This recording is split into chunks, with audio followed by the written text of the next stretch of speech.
वो सारा उन्होंने लगाकर अपना बिजनेस खोला, रेस्टोरेंट खोला। वो उनका चला नहीं, उनका सारा पैसा डूब गया। उन्होंने मजबूरी में कोई और नौकरी पकड़ी, पैसे सेव करने शुरू किए, 4-5 साल तक पैसे सेव किए और फिर से उन्होंने बैंक के से लोन अप्लाई किया। पहले बार तो अपने पैसे डुबोए थे, इस बार बैंक से लोन अप्लाई किया और अपना बिजनेस फिर से शुरू किया। इस बार भी वो सक्सेसफुल नहीं हुए और बैंक के कर्जदार और हो गए। वो नौकरी फिर से करी, सेविंग्स करते रहे। 4-5 साल बाद उन्होंने अपने दोस्तों से, रिश्तेदारों से पैसे लेकर फिर अपना बिजनेस शुरू किया, वो फिर से फेल हो गए। इस प्रोसेस में उनकी जिंदगी के 15-20 साल निकल गए। उनकी उम्र पहुंच हो गई 60 साल। 60 साल होने के बाद सब लोग उसको कहते थे ये मनहूस आदमी है, अपने पैसे भी डुबो दिए, हमारे भी डुबो दिए, बैंक के भी डुबो दिए, सोना भी अगर आप इसके हाथ में दे दो तो ये पत्थर कर देगा, ये कुछ नहीं कर सकता। लेकिन वो डटे रहे। 64 साल की उम्र में उन्होंने फिर से केंटकी नाम की एक जगह है अमेरिका में, वहां अपना रेस्टोरेंट खोला। वो रेस्टोरेंट सफल हुआ, काफी सफल हुआ। उससे उन्होंने अपने लोन वगैरह भी चुकाए। फिर उन्होंने उससे वो संतुष्ट नहीं हुए, एक और ब्रांच खोली अपनी उसी शहर में, वो भी सक्सेसफुल हो गई। फिर उन्होंने उसी तर्ज पर एक और ब्रांच खोली, वो 3 रेस्टोरेंट के मालिक हो गए। तीनों रेस्टोरेंट अच्छे चल रहे थे, अच्छा पैसा कमाने लग गए। 67-68 साल की उम्र हो गई। 64 साल तक वो आदमी सिर्फ फेल हुआ। धीरे धीरे उन्होंने अन्य शहरों में जाकर अपने ब्रांचेस खोलनी शुरू कर दी। लोग उनके पास आने लगे फ्रेंचाइजी लेने के लिए। तो उन्होंने अपने रेस्टोरेंट के मॉडल पे वो फ्रेंचाइजी भी देने लगे। पूरे अमेरिका में उनके रेस्टोरेंट खुले, यूरोप के देशों में खुले, इंग्लैंड में खुले। आज 150 से ज़्यादा मुल्कों में उनके रेस्टोरेंट्स हैं KFC के नाम से, केंटकी फ्राइड चिकन। और उनको ऊपर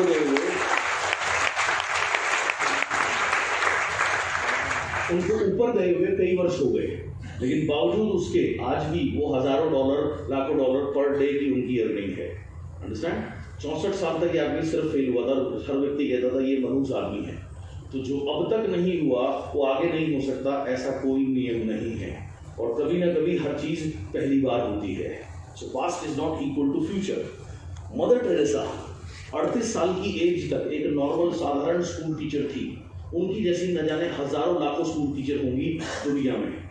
उनके मन में ईश्वर प्रेम बहुत ज्यादा जागा और उन्होंने अपनी जॉब से रिजाइन कर दिया। लोगों की सेवा, उन्होंने लोगों में ईश्वर को देखना शुरू किया और उनकी सेवा करनी शुरू करी और पूरा जीवन उन्होंने मानव सेवा में लगा दिया।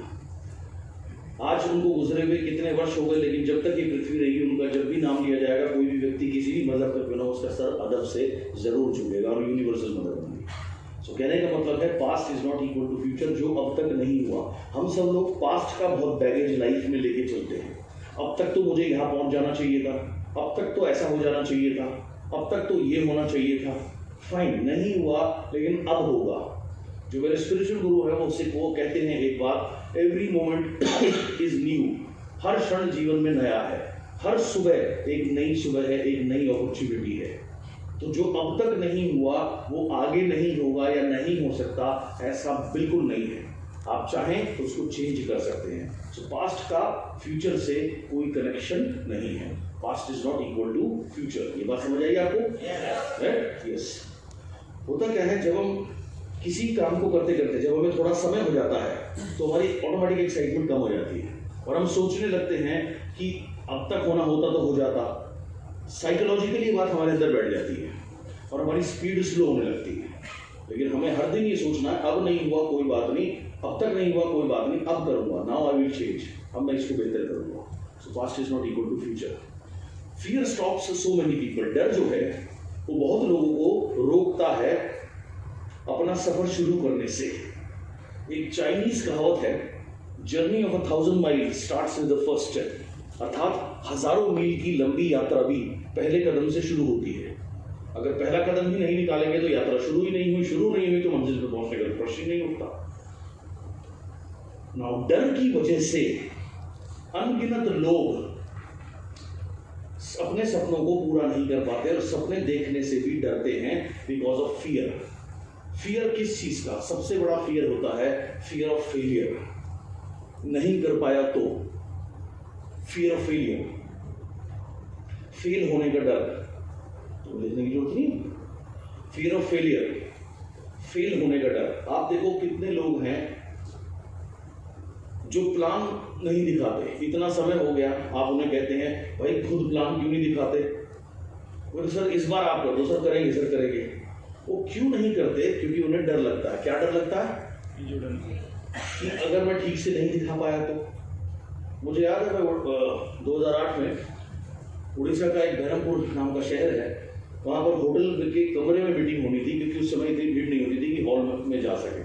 तो 12-14 लोग करीब बैठे होंगे। तो 3 लड़के ऐसे थे जो 5-6 बार मुझे देख चुके थे मीटिंग करते हुए।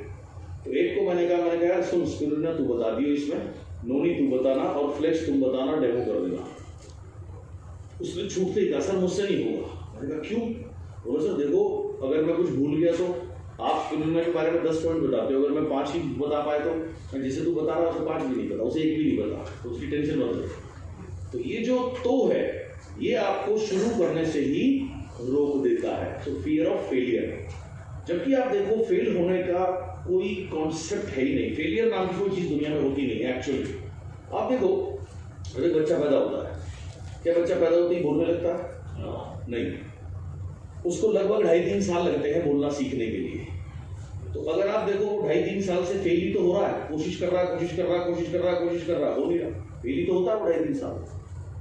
लेकिन उस समय उसमें ये इतनी बुद्धि नहीं होती वो ये सोच सके कि मैं 3 से फेल हो रहा हूं। अगर वो हो तो 4-5 के बाद के बारे में वो प्रयास ही करना बंद कर देगा। जब एक बच्चा पैदा होता है क्या वो चल सकता है? चलना तो दूर की बात है, उसकी गर्दन तक नहीं संभलती। 3-4 महीने लगते हैं गर्दन को भी स्टेबल होने में। उसके बाद कुछ महीनों बाद वो धीरे धीरे घुटने चलने की कोशिश करता है, उसमें भी गिर जाता है। खड़ा नहीं हो पाता, खड़े होने की कोशिश करता है, गिर जाता है। 2.5 साल के आसपास लगते हैं चलना सीखने के लिए। तो अगर आप आज के हिसाब से अपनी बड़ों की मेंटेलिटी के हिसाब से आप देखो तो वो 2.5 साल फेल हुआ है। लेकिन फेलियर नाम की कोई चीज होती ही नहीं है जब तक आप प्रयास करना ना बंद कर दो। सो इसलिए फियर ऑफ फेलियर कभी भी आपके अंदर नहीं होना चाहिए। और प्रथम बार में कोई चीज करे आप और उसमें निपुणता उम्मीद करना है अपने आप में ही बेवकूफी है। आप करें प्रथम बार, अगली बार करेंगे थोड़ा और बेहतर होगा, अगली बार करेंगे थोड़ा और बेहतर होगा, it will keep on going. So fear of failure जो है वो कभी भी आपके अंदर नहीं होना चाहिए। फियर ऑफ फेलियर की वजह से, हारने की डर की वजह से, नहीं हो पाएगा के डर की वजह से लोग प्रयत्न ही नहीं करते।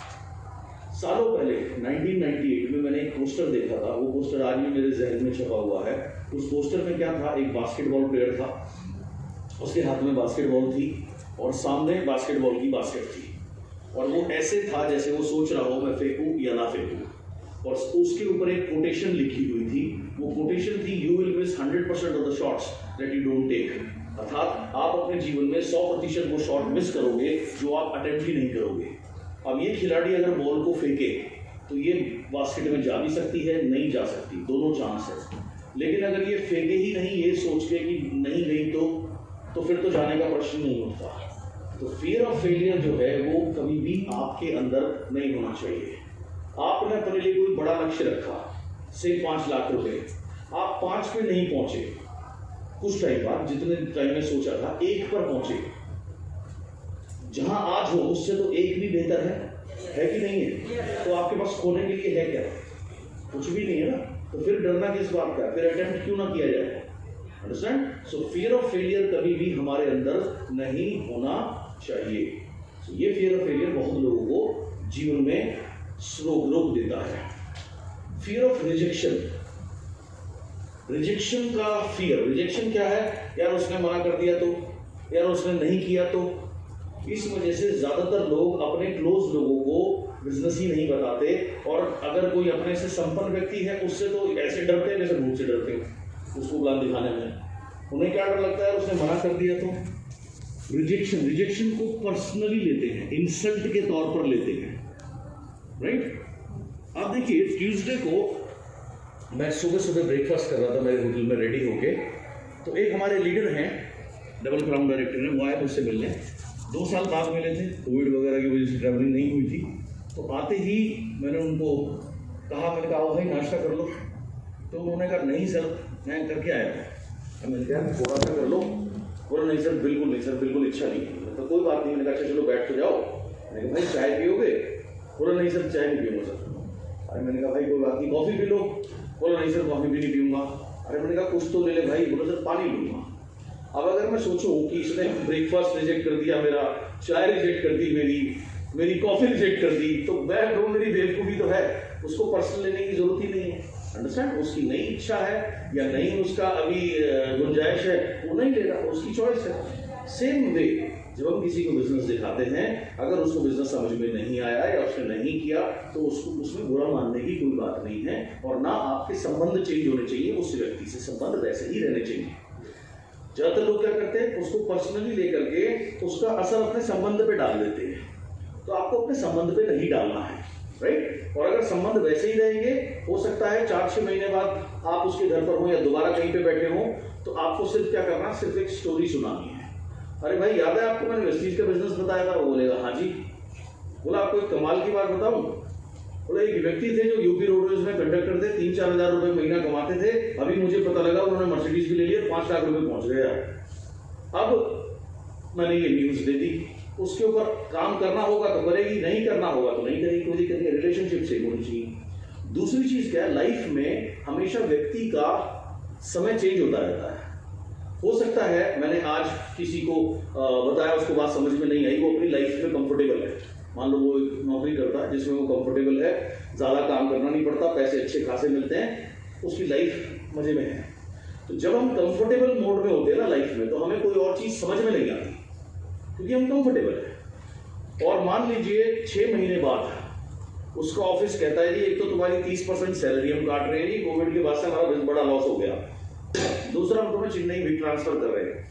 अब वो आदमी कहता है भाई साहब 30% सैलरी कम कर रहे हो, ऊपर चेन्नई भेज रहे हो, जहाँ मैं जानता किसी को नहीं हूँ, भाषा नहीं जानता, ये तो बड़ी मुश्किल है। अब क्या है, उस व्यक्ति का जो हंगर कोशेंट है, भूख जो है, वो चरम सीमा पर है। उस समय अगर आप टच में होगे तो वो सुनने के मोड में होगा, क्योंकि उस समय उसकी जीवन की स्थिति और परिस्थिति ऐसी है। तो लाइफ में सिचुएशन कभी एक जैसी नहीं रहती, वो चेंज होती रहती है। सो टच में रहिए, संबंध नॉर्मल रखिए, और पर्सनली नहीं लेना कभी भी किसी भी रिजेक्शन।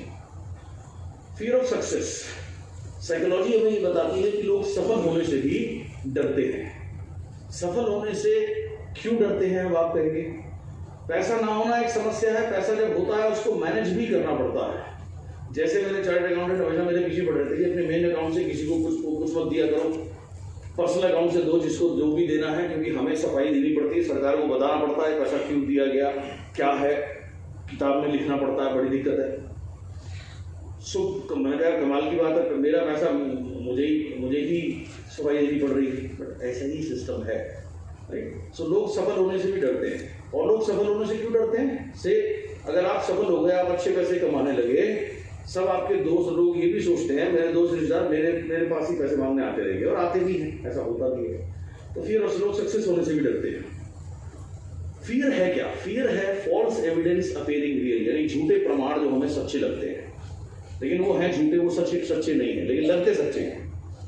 ये फियर की डेफिनेशन है, डर की डेफिनेशन है कि झूठे प्रमाण जो हमें सच्चे लगते हैं। थोड़े टाइम पहले एक 7-8 साल का बच्चा मेरे घर पे आया हुआ था।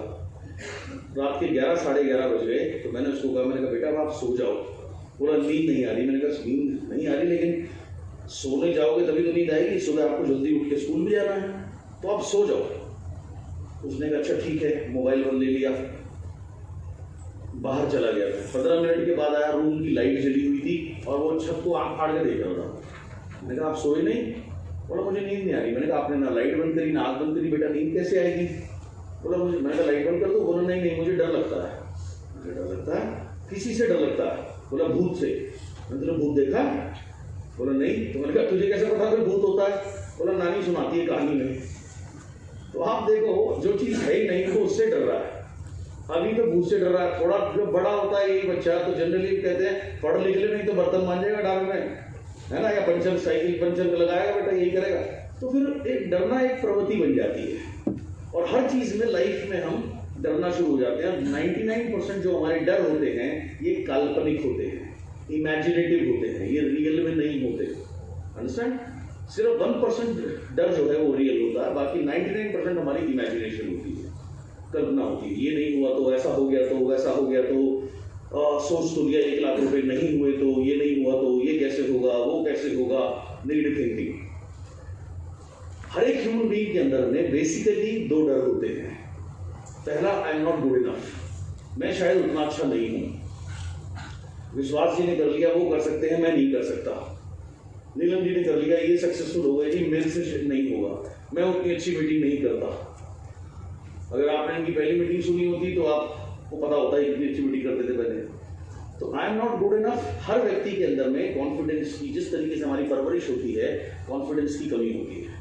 क्योंकि जब हम छोटे होते हैं अनगिनत बार हमें कहा जाता है तुम गधे हो, तुम नालायक हो, तुम बेवकूफ़ हो, है ना, तुम कुछ नहीं कर सकते। और हमेशा हमारा कंपैरिजन किया जाता है अन्य बच्चों से।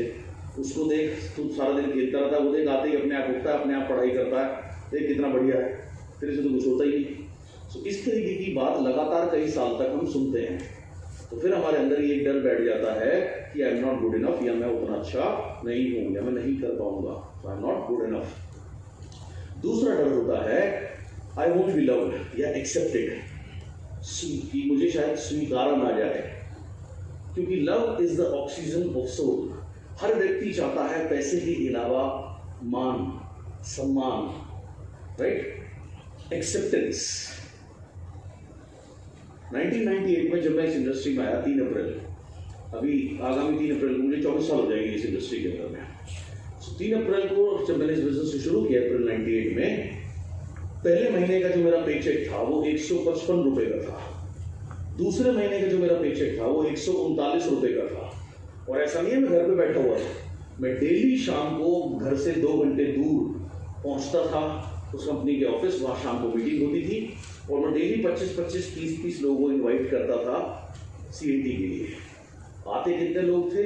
99% कोई नहीं, 1% अगर मेरा दिन अच्छा हो तो 1 या 2 व्यक्ति। सो 2 महीने ऐसे बीत गए स्ट्रगल करते करते। तीसरे महीने मुझे एक ट्रेनिंग को अटेंड करने का मौका मिला, और ये जो ट्रेनर थे इन्होंने 14-15 साल इस बिजनेस को किया था अमेरिका में, हांगकांग में।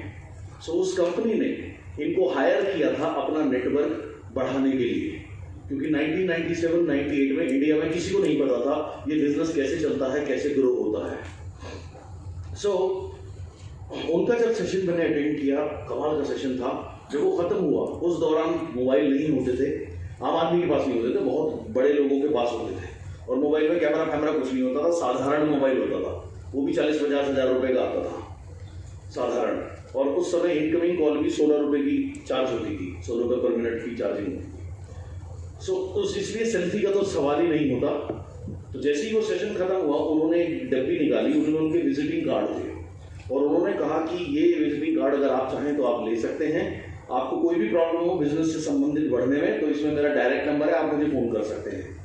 और इस कार्ड को अगर आप अपने जेब में रखेंगे, पर्स में रखेंगे, तो ये हमेशा आपको याद दिलाएगा कि आप इस बिजनेस में बहुत आगे बढ़ सकते हैं। तो लोग दौड़े एक के ऊपर एक उनका विजिटिंग कार्ड लेने के लिए, ऐसे दौड़ रहे थे, उनके पीछे भाग रहे थे जैसे वो कोई 2000 रुपए के नोट बांट रहे हैं।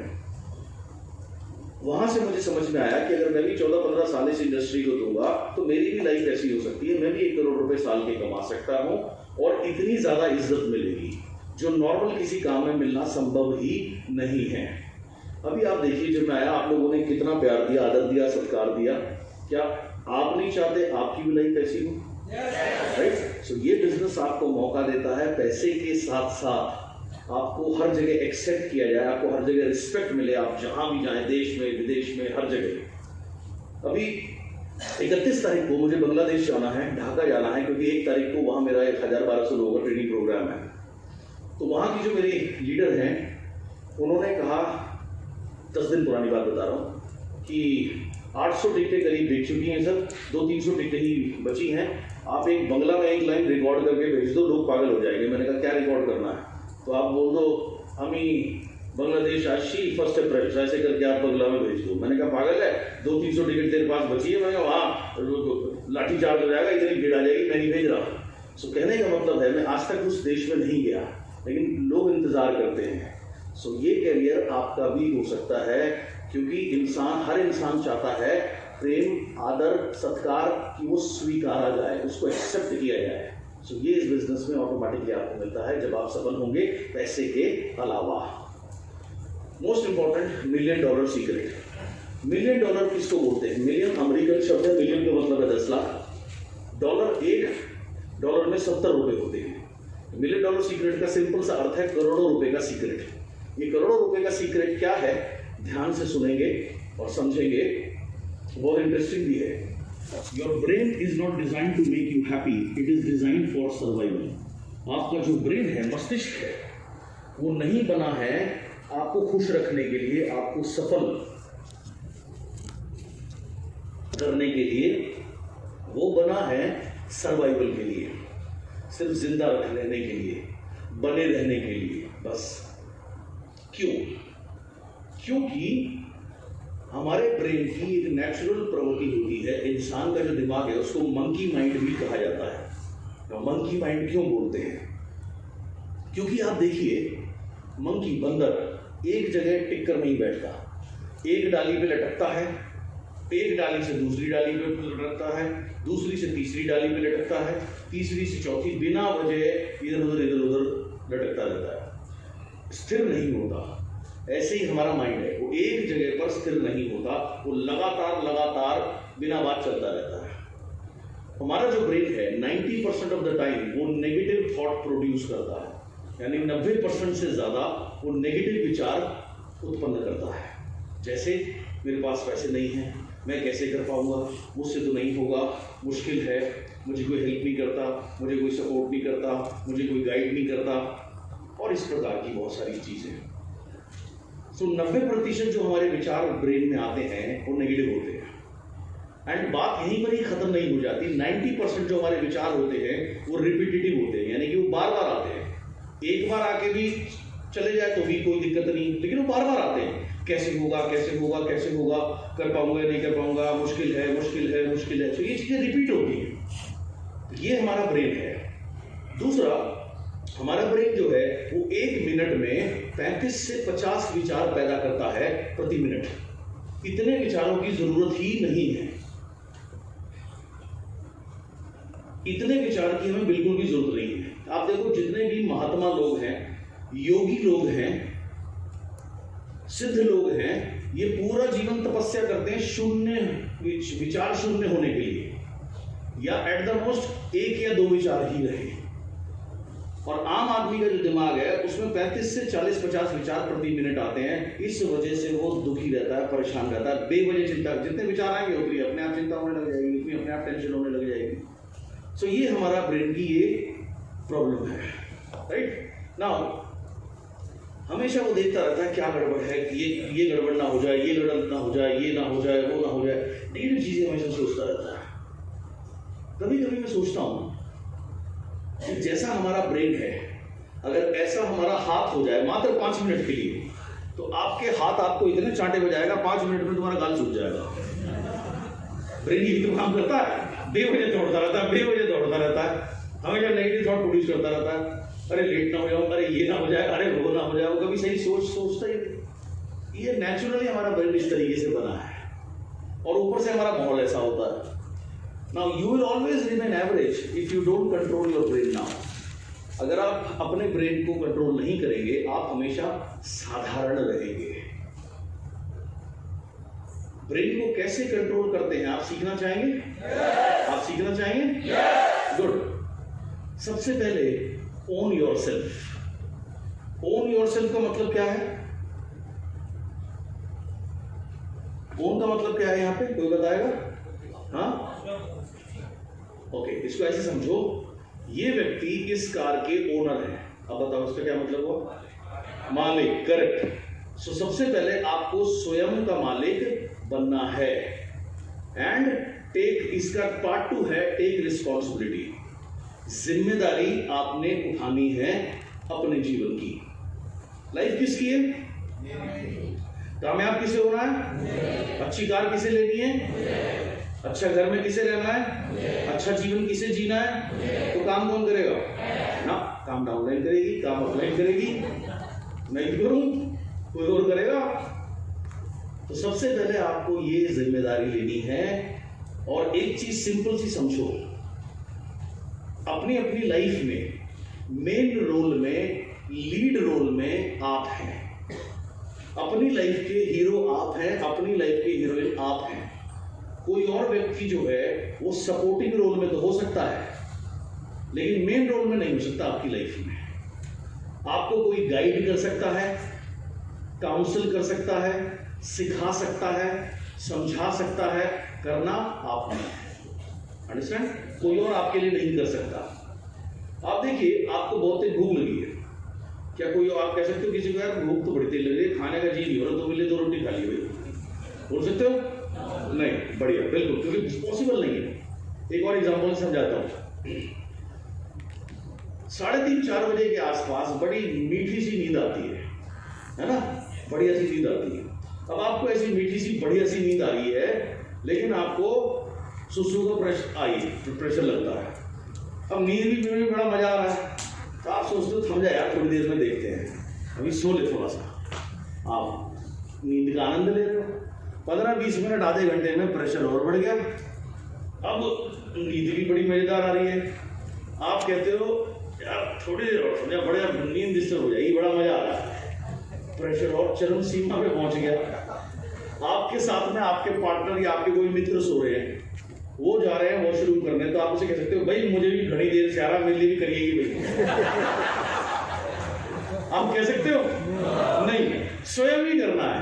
तो सेम चीज लाइफ में सक्सेसफुल आप ही हो सकते हो, आप नहीं होना है, कोई और नहीं कर सकता आपके लिए। अंडरस्टैंड?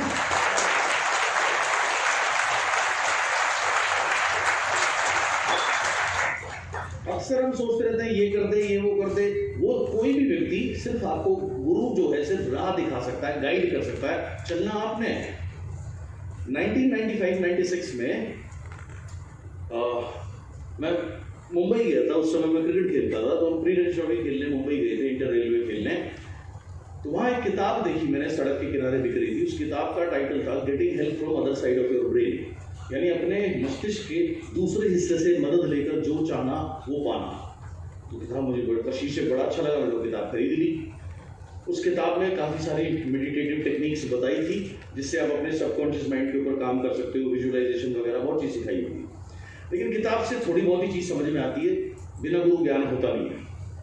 थोड़े टाइम बाद मैंने देखा अखबार में एडवर्टाइजमेंट आया हुआ था कि वो जो किताब जिस कोर्स के ऊपर बेस्ड थी, वो कोर्स दिल्ली में होने जा रहा था। 2 दिन का कोर्स था, सुबह से लेकर शाम तक का। आप वहाँ, और उस समय उसकी फीस थी 6,500 रुपये। 1995-96 की मैं बात बता रहा हूँ।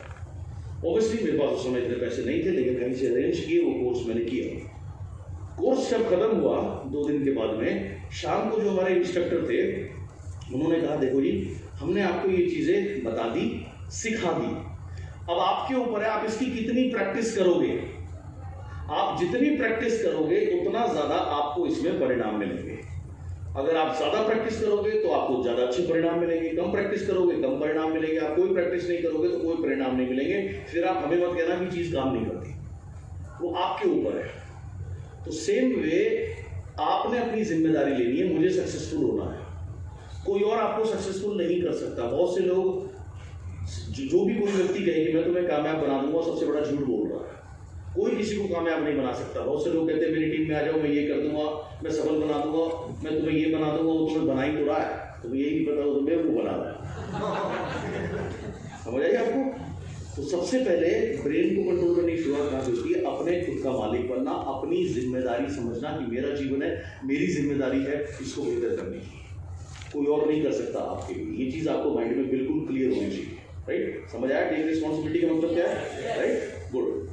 अब आगे एक्स्ट्राऑर्डिनरी लाइफ की क्या परिभाषा है? Life at your own terms. जब आप अपने जीवन को अपने हिसाब से चल सको, अपने मुताबिक आप जीवन जी सको, जहां उठना चाहो वहां उठ सको, खा सको, बैठ सको, पी सको, जा सको, जैसा मन चाहे वैसा जीवन जियो। ये परिभाषा है एक्स्ट्राऑर्डिनरी लाइफ की, कि जब आप जीवन को अपने हिसाब से अपनी शर्तों पे जीते हैं। आज मैंने आपको मेरा शेड्यूल बताया 6 दिन से लगातार, आज राइट, आज आपके बीच में, ये किसी और ने नहीं बनाया, मुझे किसी ने फोर्स नहीं किया, ये मेरी स्वयं की मर्जी है। सो आप जैसा चाहो वैसा जीवन जी सको, ये परिभाषा है एक्स्ट्रॉर्डिनरी लाइफ की, और ये बिजनेस आपको यही मौका देता है एक्स्ट्रॉर्डिनरी लाइफ जीने का, बशर्ते आप अपने ऊपर लगातार काम करते रहो, अपने को लगातार बेहतर बनाते रहो। Most important